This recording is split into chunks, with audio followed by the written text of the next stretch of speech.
Just before he falls to his death, the Ender Pearl lands close to the portal. One final quick pearl throw lands him directly into the portal, and the game is beaten in 19.9 seconds of in-game time. Když si podívám na tool assisted speedrun, OK, tak schválně. Here is Minecraft beaten in 20 seconds.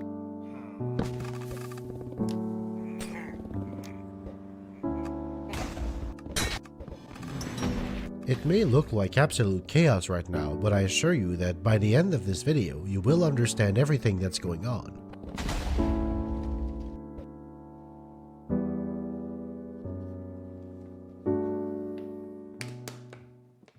Let's start from the beginning. What is the goal of Minecraft? Despite its primary nature being a 3D sandbox game, Minecraft actually does have some sort of progression, a final boss, and an ending. The goal of Minecraft is to defeat the Ender Dragon, found in the dimension aptly called the End. To do that, one must typically get rid of end crystals sitting atop tall pillars of obsidian that regenerate the dragon's health, then take it down slowly but surely. Of course, players are free to completely ignore this quest and sink thousands of hours into the game recreating Middle-earth or building a computer that runs Minecraft itself, but the goal of the speedrun is to reach that ending as fast as possible. Now, those with a keen eye may have noticed the Ender Dragon was nowhere to be seen in this run. Don't worry, we'll get to that. This is a tool-assisted speedrun made by Dylan DC14 of a category called Any% Set Seed. The four main categories in Minecraft are Any% Set Seed Glitchless, Random Seed, and Random Seed Glitchless. Glitchless categories disallow abusing any bug in the game, and while they are more popular among real-time Minecraft runners, they typically result in a slower run time. Here, the ultimate goal is to create the fastest possible speedrun, so glitches were used. Any% simply means to reach the ending by all means necessary, with any amount of the actual game completed. This is by far the most popular approach, but there's a myriad of other arbitrary goals players can race towards. Set Seed refers to the world generation. Here, the two options are Set Seed and Random Seed. A core element of Minecraft's identity is that the world is procedurally generated randomly. The random world generation uses a number as a seed. A specific seed would always return the same world, but change one digit and the result is completely different. Speedruns that use random seeds cannot set this number, so runners are dropped in a completely random world in every attempt. Luck plays a massive role in random seed speedruns. In Set Seed, the runner is allowed to replay the same world over and over. This means they can choose a world. Dobrý, já vím, co to znamená. Finding the right seed. Dobrý, ale já chci vysvětlit. The first obvious thing is that Dylan spawns directly next to a chest that contains a golden axe with the Silk Touch enchantment, obsidian, and a flint and steel. Just how lucky is that? Well, this is where the importance of the Set Seed comes in. Dylan was able to choose a string of numbers that would get him the world with the most favorable conditions to beat the game the fastest. However, the set of specific conditions that he needed for the optimal To se spawnul hnedka vedle mansionu, že jo, kde jsou takový ty pillageři. Result was mind-bendingly unlikely. Right next to his spawn is a ruined portal, a naturally generated damaged nether portal that also has a chest containing 4 to 8 items from this list. Okay. He needed the chest to contain flint and steel, obsidian, a golden axe, and an item with the Silk Touch enchantment. In this case, the axe itself has the enchantment. To his right is a woodland mansion, a large random structure that's typically generated very far from the starting location, tens of thousands of blocks away. Spawning directly next to one What the fuck? is astronomically rare. The two rooms here are a fake end portal room and a lava room. Those two are among the rarest in the woodland mansion, so them being right there is also incredibly unlikely. Once Dylan goes into the nether, he needs to end up near a nether fortress where he can find a blaze. Even better is a blaze spawner. This seed has a blaze spawner what the fuck? only 7 tiles away. Dylan also needs an area where a ghast can spawn and favorable terrain to navigate inside the nether. The stronghold where the end portal Moment, tady ty jakože ty čísla, co se tam objevujou, to je jako úplně random, nebo jak to počítá? can be found needs to be uncharacteristically close. Finally, the spawn point in the end dimension can be underground or exposed. It needed To je šance, ne, já chápu, co je šance, ale jakoby, jak přišel na všechny ty pravděpodobnosti u toho, to be exposed for the optimal run. Quick side note, throughout this video, watch out for numbered notes in the bottom right corner. You can find a link to additional notes that provide context and clarifications in the video description. In order to get this incredible combination of rare occurrences, Dylan ran a script that parsed through about 2 quintillion seeds, and he looked through dozens of the most promising ones manually. This is the single best seed that he found. It's possible that more solutions exist, but the script Dylan ran... Kombinatoriku jste dělali. Já chápu, jak to počítá. Já se ptám na to, kde vezmeš tu pravděpodobnost na číslo, vole, že potřebuješ, víš co, to, že tam bylo šance na to, že se spawne mention, vole, vedle spawnu, fajn, ale jak jako vymyslíš číslo, že potom, co se portneš do nedru, tak tam najdeš gásta. To je jako kde napsaný tady ten údaj. Looked at over 10% of every possible seed in Minecraft, so this one is at least pretty good. From the chest, Dylan takes out the obsidian, the flint and steel, and the golden axe with silk touch. The obsidian and flint and steel will be used to build and light up a nether portal to travel to the nether. Dylan gets the golden axe so he can break down the wooden walls of the woodland mansion as quickly as possible. Golden tools have the fastest base gathering speed in the game, even better than diamond tools, but their garbage durability makes them very rarely worth using. This is one of those cases because Dylan doesn't need the durability, only raw speed. He needs the silk touch enchantment to gather glass for later. The first room he breaks into is a fake end portal room.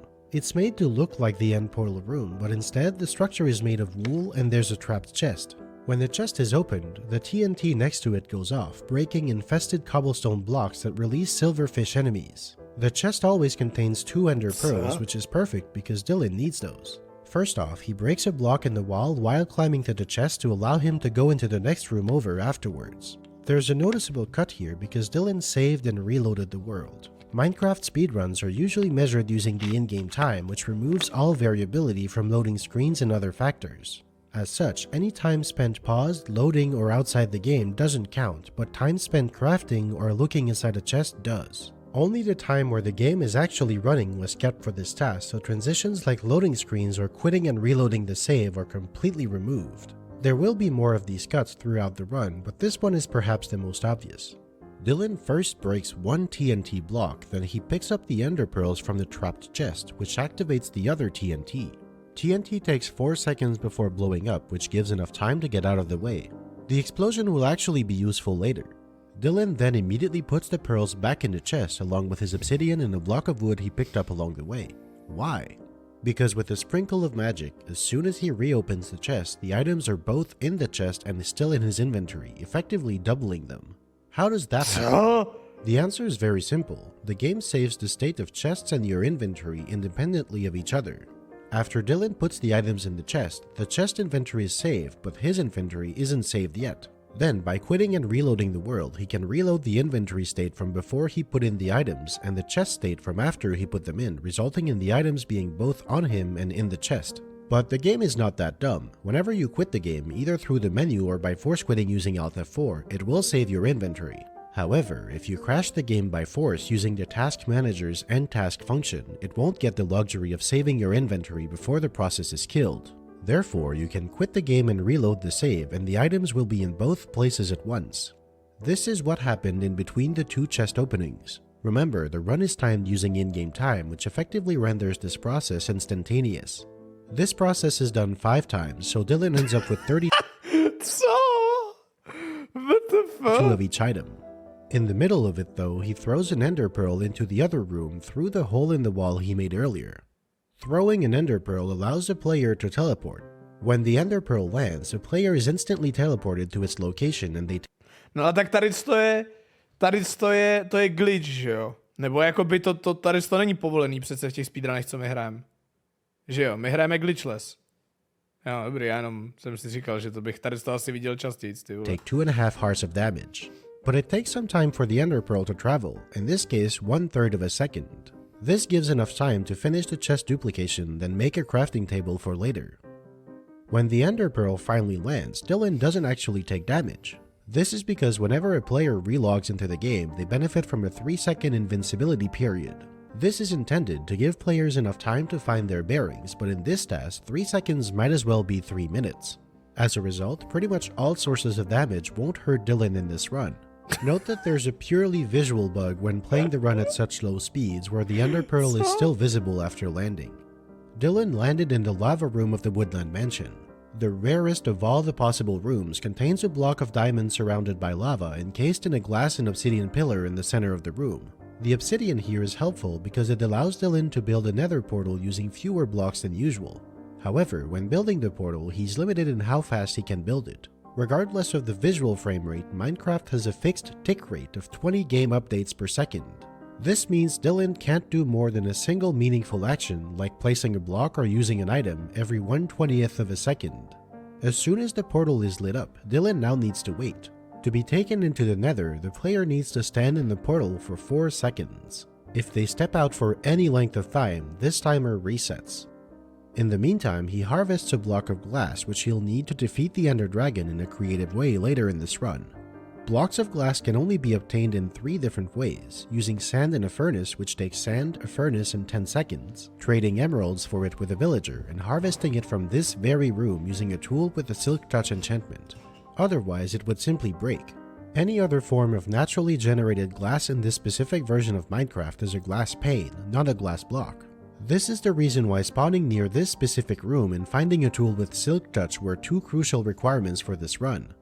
As soon as that's done, Já vůbec nechápu, jak zabiješ draka sklem, to vůbec nerozumím tomu. Dylan gets to work on building a second nether portal, this one against the wall of the fake end portal room. He uses an ender pearl throw to get across from one portal to the other. The game actually doesn't care that you're standing in any specific nether portal. Because a teleportation is instantaneous, Dylan never spends any time outside the portal, so he can travel from one to the other and keep the 4-second timer active. Now that he's against the wall, he can wait a bit. Did you forget about the TNT from earlier? Well, it just blew up the wall. The chest and the TNT blocks were sitting on a ring of green wool which gets flung in the explosion. This is why Dylan created a second portal here so that he could stand in the path of those wool blocks and catch them. He places the crafting table and gets to work. First, he makes planks out of his wood blocks so he can craft the rest of the items. Then he makes 2 chests and more crafting tables. Finally, he makes 4 beds with the 12 blocks of wool he just collected, and he reorganizes his inventory while the rest of the 4-second timer plays out. Dylan finally lands in the nether. First order of business is throwing an ender pearl for future teleportation. Second order of business is placing a bed to take a well-deserved nap. But as soon as he tries to slide under the covers, the bed explodes. This is actually not a bug, it's a feature. If you don't believe me, if you die from a bed explosion, you get the message player was killed by intentional game design. Normally in Minecraft, sleeping in a bed skips the rest of the night until it's daytime again and it sets your spawn point next to the bed. But you can only sleep in a bed in the main world. Instead of making it so you couldn't even place a bed in the nether or in the end, the developers decided to add an Easter egg. Attempting to sleep in a bed in these dimensions will make the bed explode and set fire to nearby blocks in an explosion even stronger than TNT. Dylan actually places and explodes 3 of his 4 beds in very quick succession. Again, these explosions don't damage him because extrém je to, jak ty vidíš, že on položí postel, ta vybouchne, mezi tím tam letí ta enderperla a mezi tím položí další postel. Prostě co to... invincibility period, but they move him faster than walking would have. They also affect the ender pearl, flinging it away further and faster than a normal throw. When this pearl lands, it will transport Dylan close to where the stronghold is in the main world. Now, after a quick reload, Dylan throws a second ender pearl while the first one is in motion. Normally there's a 1-second cooldown after throwing a pearl, but this cooldown is reset upon reloading the world. This allows him to throw multiple pearls in quick succession, something that he will abuse for the entirety of the run. Však to dělá bot? No, je to tool assisted, ale jako... Prostě WTF? This second pearl will land in about a second and a half. He places a chest, throws a pearl just a couple blocks forward to better position himself, and another pearl down below towards the blaze spawner. While this one travels, he uses the chest to duplicate his remaining bed, his second chest, the glass block, and some obsidian. He doubles up the glass and beds to 4 of each, and his pearl lands next to a blaze. Dylan places a bed right next to a blaze and blows it up. He makes sure to punch the blaze first to mark it as being damaged by him. Bed explosions don't count as damage by a player, and a blaze killed by environmental hazards never drops anything. Takže on vlastně, on naduplikuje ty blaze rody, že on reálně nepotřebuje jich zabíjet prostě 6, on naduplikuje ten drops jeden. A blaze rod, which he picks up and immediately doubles using a chest. He also duplicates his glass and beds again. He now has all the ingredients to craft Eyes of Ender and open the portal to the end. At this point, the second Ender Pearl he threw, which I said would land about a second and a half later, finally lands, and he's teleported next to a Ghast, a large random enemy in the Nether. Note that although the world can be generated using a set seed, randomly spawning enemies. Z jakého důvodu nedostává damage? Z toho, že hodil Ender Perlu, nebo s tím, že naloadoval svět a potom co naloaduje svět, tak máš 3 vteřiny nesmrtelnost a ten bot to dělá tak rychle, že ani jednou ten hit nedostaneš prostě. Enemies like Blazes and Ghasts depend on in-game random number generation, or RNG. This Ghast holds the last ingredient to the secret method to kill the dragon quickly, a Ghast tear.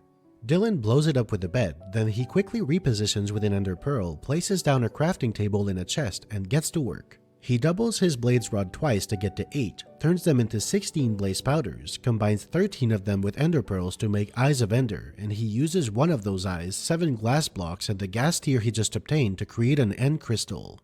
End Crystals are the objects that heal the Ender Dragon in the end, but they also serve another purpose. When crafted and placed in a particular arrangement, they can be used to spawn or respawn the Ender Dragon. This is the key to the strategy. To jsem doslova nikdy neudělal, tady to. V životě v Minecraftu jsem nerespawnoval draka. To defeat the dragon quickly. After creating all of these items, Dylan does a bit of inventory management, then warps again. This is when the first Ender Pearl he threw when he entered the Nether finally lands. In order, the first pearl traveled the furthest and the longest, then the A když zabíš toho draka dokola, tak dává ti to pořád tolik expu, nebo tolik dává jenom ten první? second landed near the Ghast, and the short throw to the blaze spawner below him landed first. Dylan now builds another Nether portal. In 4 seconds, he will return home, but this time to a new location. Portals between the main world and the Nether are linked to each other at the same relative position. However, the Nether is 8 times smaller than the main world. Therefore, portals that link the 2 dimensions are 8 times further apart in the main world than they are in the Nether. This Ender Pearl throw in the Nether netted Dylan a displacement of 1200 tiles in the real world, bringing him all the way to the stronghold where the end portal can be found. After an excruciatingly long wait, Dylan is finally back in the main world. His portal conveniently sits right in the entrance of the end portal room of the stronghold. A quick Ender Pearl throw gets him up the stairs, and he quickly places all 12 Eyes of Ender in the portal, repositioning with a pearl when needed. As soon as the last eye is in its socket, the portal activates, instantly sending him to the end. Immediately upon arriving, Dylan's position isn't quite optimal, so he has to use 2 Ender Pearl throws to reposition. But between these throws, he places down the End Crystal. When entering the end for the first time, it takes 1 second for the Ender Dragon to spawn. However, placing this crystal throws a wrench in the process. The dragon and the exit portal appear at the same time. When an end crystal is placed before they spawn, it finds that there's no exit portal, so it spawns a new one and opens it by default. Then, when the Ender Dragon tries to spawn, it's prevented from doing so because the exit portal is already open. The end result is that the Ender Dragon is banished into the void and simply never appears. Since the exit portal is already open, all Dylan needs to do now is to get there. Počkejte, že on jako hodí Ender Perlu teďka přímo do portálu a konec? Throws an Ender Pearl towards the center of the arena and again resorts to the bed explosion technique to boost the speed and distance of his throw, this time using 4 beds. This tosses him off the map and into the infinite void where he can contemplate his existence. Just before he falls to his death, the Ender Pearl lands close to the portal. One final quick pearl throw lands him directly into the portal, and the game is beaten in 19.9 seconds of in-game time. That's it. That's the fastest possible way to beat Minecraft that we currently have. It requires a 1 in a quintillion seed, perfect RNG, superhuman mouse precision and speed, and crashing the game a couple dozen times, but it is technically possible. I want to thank Dylan DC14 for making this task, for allowing me to break it down, and for helping ensure this video's accuracy. And now, I will keep my promise. You can watch the run again, but this time, if you focus really hard, you can actually keep track of what's going on. Thank you for watching. To je mega drsný. A to je teda nejrychlejší? Žalud by to dal za 15. Žádnej teda předpokládám rychlejší nevznikl od té doby, že jo? Nedokážu si představit, jak by to někdo jako zvládl rychlejc.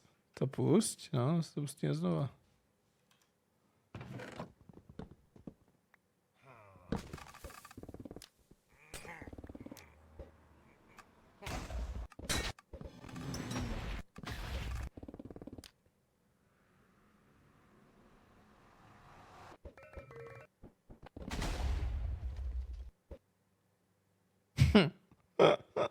Říkal, že rychlejší momentálně není možný. No, nedokážu si představit, jak by to mohlo být možný, no. To je hustý.